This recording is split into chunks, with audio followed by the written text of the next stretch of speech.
Happy Arville, welcome back. Thank you. Thank you for being here. I was afraid I would be alone. I'm so glad you're here. Australian Inventions that you might not know about. I think it means like you might not know Aussies invented it. Hopefully I know about the invention, or else that's, you know, not a very successful invention if I don't even know about it. Let's watch. If you ask the average Australian to name a great Australian invention, The kangaroo. they're most likely to say Vegemite or the Hills Hoist.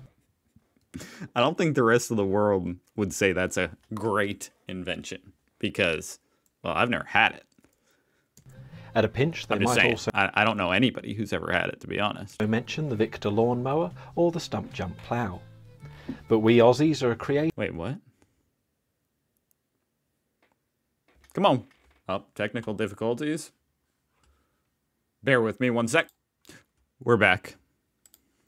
Victor lawnmower or the stump jump plough. No, I didn't know the lawnmower thing. Did you guys invent like the first lawnmower?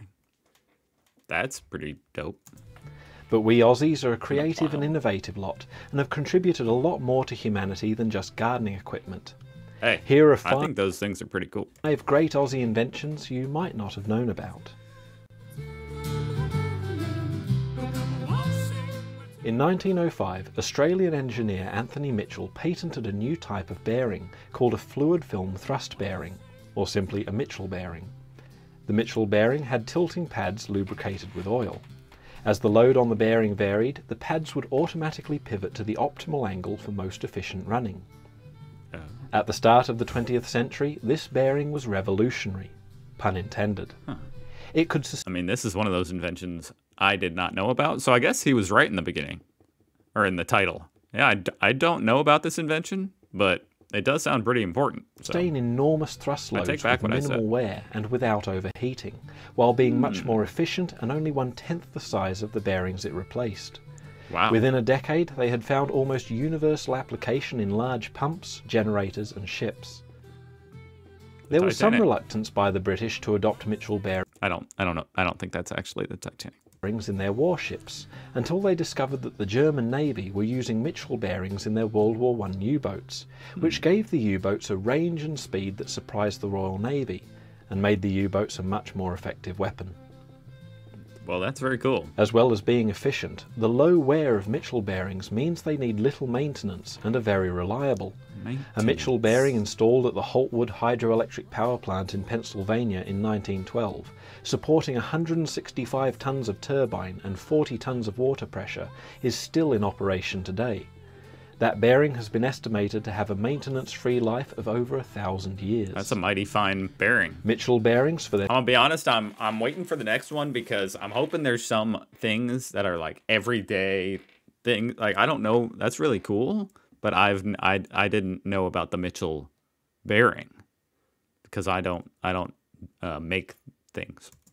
Their strength, efficiency and reliability are still used on all large ships, power plants, pumps and turbines today. Look at how much weight is on that ship. Like 50,000 tons. At the start of the 20th century, mining was a much more wasteful process than it is now. The extraction processes of the time meant that miners were only able to extract about 70% of lead and as little as 50% of silver from their ores. Even large amounts of gold wound up in useless tailings piles. At mine sites around the world, there were huge piles of waste material containing vast quantities of valuable metal that no one could extract. In 1901, Charles Potter, a brewer from Melbourne, after seeing how bubbles in beer lifted the beer sediments to the surface of the vat, realised the same process could be used to separate valuable minerals from crushed rock. After testing the process... Who thinks that? Now that is a true genius. With a sample of ore, he patented the He's just drinking a beer, and he thinks of some way to get rich. Technique. 2 years later, a plant using the flotation process to extract zinc was built in New South Wales. The flotation process has been refined and improved by many individuals and companies over the past century, and more than 99% of a metal can be extracted from its ore. Froth flotation has been described as one of the most significant advances in metallurgy in the last 1,000 years. Damn. I'll drink to that. Amazing. Atomic absorption In spectroscope. 1952, a group of chemists at the Commonwealth Scientific and Industrial Research Organisation, or CSIRO, led by Sir Alan Walsh, developed the atomic absorption spectroscope, a device able to detect minute amounts of different elements in materials ranging from soil to blood to wine.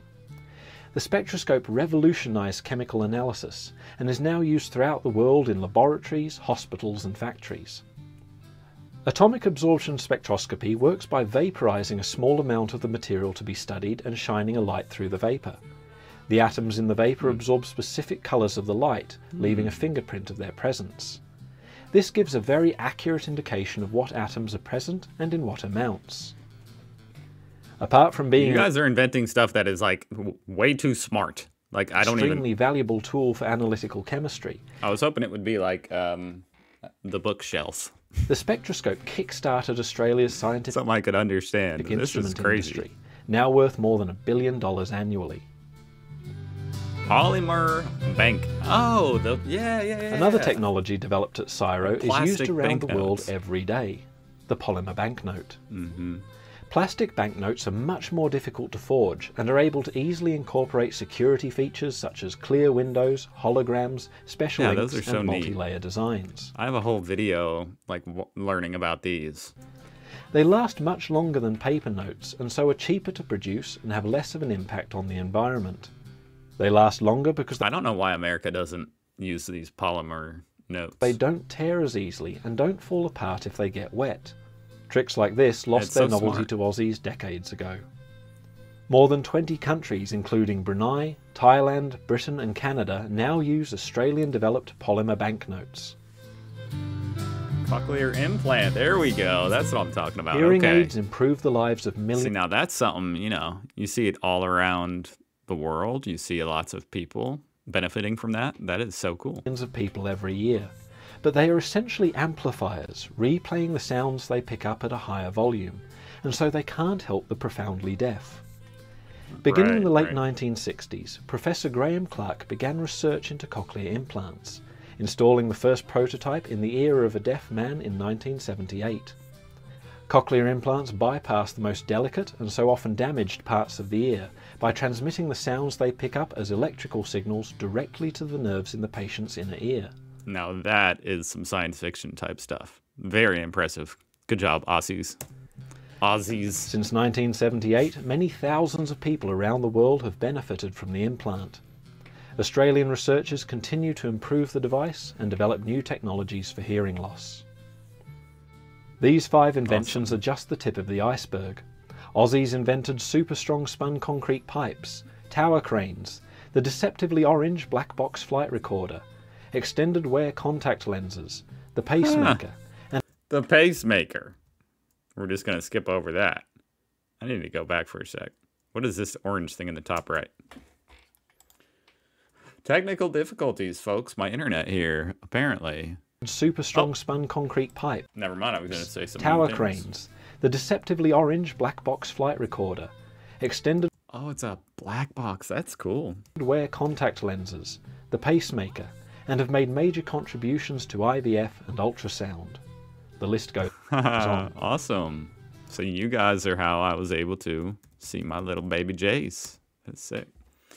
Oh my gosh, my internet. Hold up. Okay, we're back. And ultrasound. The list goes on. I'll leave you with a bonus invention. Wi-Fi. You're going to call that a bonus. Oh, by the way, Wi-Fi. Wi-Fi. We also invented that. Sort of. Oh, sort of. Okay. Where would we be without Wi-Fi? Probably not sitting on the Oh, man. Honestly, probably, yeah. He's about to say it, I think. I'd probably be outside. couch watching this video right now. While No, Wi-Fi is an absolutely incredible invention. Wi-Fi often tops the list of CSIRO's greatest inventions, CSIRO did not actually invent wireless LANs. What they invented was a way to make Wi-Fi faster, more robust and more reliable. So basically, he made it usable. Wi-Fi signals being transmitted around your house bounce off walls, furniture, you and even the cat. Your Wi-Fi enabled devices hear a cacophony of echoes which garble the data being transmitted, and those echoes are constantly changing as you and the cat move around the house. To prevent this, the data transmission rate would have to be slowed down so that your device can pick the signal out of the noise. Who has an Asus phone? CSIRO invented a way around this. CSIRO scientists drew on their expertise in radio astronomy, a field of research where weak signals have to be separated from all sorts of noise. By splitting the data transmission over a range of neighbouring frequencies, and then using clever algorithms to quickly piece the information back together, Wi-Fi devices can transmit and receive much faster and more reliably. If you're watching this video using What the heck? Really, man? Wi-Fi, you have clever Aussie radio astronomers and That is like, that is really pushing the limits of what I can engineers to thank show. for the convenience. Why did you have to throw that in? Of all the photos of people using Wi-Fi. Well, wow. That was an extremely interesting video, and I am very shocked at the amount of... I mean, this stuff was so smart, half of it went over my head. Some kind of microscope that, like, vaporizes stuff and looks in the air and sees what kind of different particles are in it. You guys basically made Wi-Fi usable. Of course, the banknotes, that's cool. And then there's Vegemite. But I want to know more about this lawnmower. Australian lawnmower invention. I realize I spelled that wrong. The Victa lawnmower. It wasn't the first. It was cheaper, lighter, and easier to use. I mean, I think that right there is pretty revolutionary. The lawnmower, like the personal lawnmower that you can push around. That's pretty important, guys. I wouldn't brush that off. That's awesome. Have a fantastic day. Keep inventing really smart things that go over my head, guys. That's really impressive. Happy Arvo. I hope you guys are doing great. I don't know why I'm struggling to just say goodbye. Goodbye.